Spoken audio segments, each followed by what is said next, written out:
Were humans made too perfect?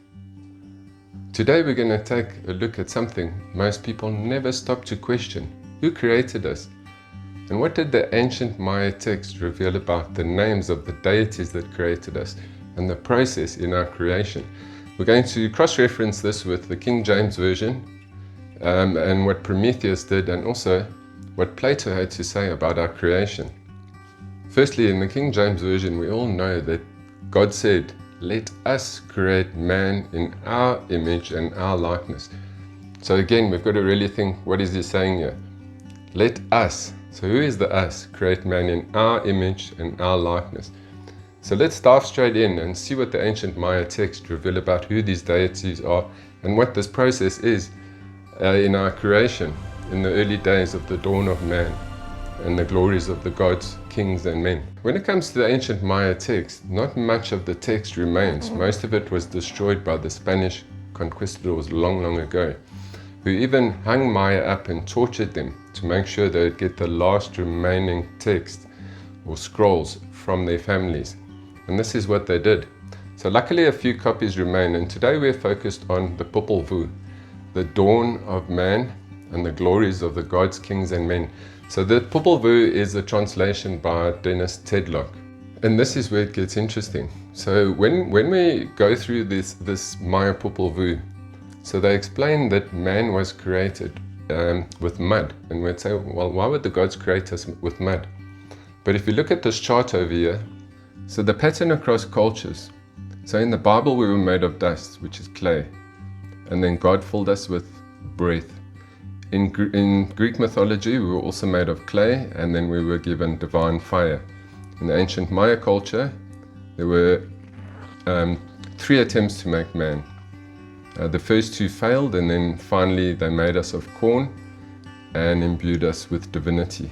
Same with the Sumerian text, the Egyptian text, the Chinese, really all over the ancient world. Man was first made of clay. So let's take a further look at this. What does the Maya text reveal? The Maya text reveals that we were made of mud. So this was not the best prototype, because obviously it didn't work. And then the second creation of man, they were made of wood, which we were called mannequins. But we had no heart and we had no memory of the gods. So they destroyed us in a great flood. And this is the biblical flood that we all know about. So on the 3rd attempt, the gods sat around in discussion, chuckling, creating man. And this time they created us with corn, and they made us perfect. So perfect, in fact, that we could see through time and space. We could see as the gods see even further. So that this concerned them a bit, because now we had all this power. And what would be the purpose of this? The reason why the gods created us, they wanted us to remember them and to worship them. So the whole idea about this is we were given a divine matrix, divine bodies, which would become activated in the future so that we would become as them. And this is why also in ancient times people used to simulate the gods, to dress perfectly, to do all these rituals according to what the gods had given them in those initiations, so that we would become as one of them, as it says. And also let's not forget what the ancient Maya gods did to man. So they also, from man they created a woman, and the whole idea behind creating a woman was that man would be distracted, so that he would be searching for a partner, for another half. And this also ties into the teachings of Plato, because in Plato's account, man was created by clay, and then he was made too powerful. So what the gods decided to do, or Zeus, was they split man in half. So this really a similar kind of story here, and this is the idea of where twin flames come from. So if you can imagine a cell, a single egg, and it splits in 2. So there's one masculine, one feminine. And these incarnate into the realms lower and lower till they become our personalities that incarnate in this physical reality.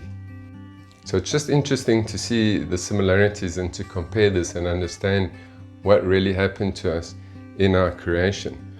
That we've got to rediscover who we are by awakening and activating these abilities that we have that allows us to function not only in this world but in the higher world. And what did Prometheus do? Well, Prometheus, we know, he went up into heaven and he stole the light.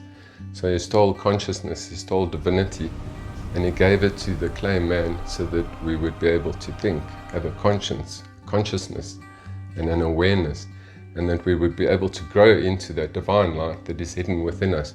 So here we're speaking of Kundalini, and as Kundalini raises to the top of the brain, it's like being initiated in the top of the pyramid, making it to the top of the mountain, and achieving enlightenment, where you go into that state of perfection, or that state of God consciousness. Who then are the gods that created us according to the Maya? Well, first it's Heart of Sky, known as Huracán, and secondly the sovereign plumed serpent, Gucumatz, also known as Kukulkan. Then we have Xpiyacoc, which is one of the 4 creator gods that created man, and this is one of the grandfathers. And then we have Xmucane, this one of the grandmother gods that created us. So the 4 Mayan deities that created humanity. Perhaps the real question is not where we come from, but what we have forgotten. I really appreciate that you watch these videos, and if you're new to my channel, please think of subscribing, and I'll catch you in the next video.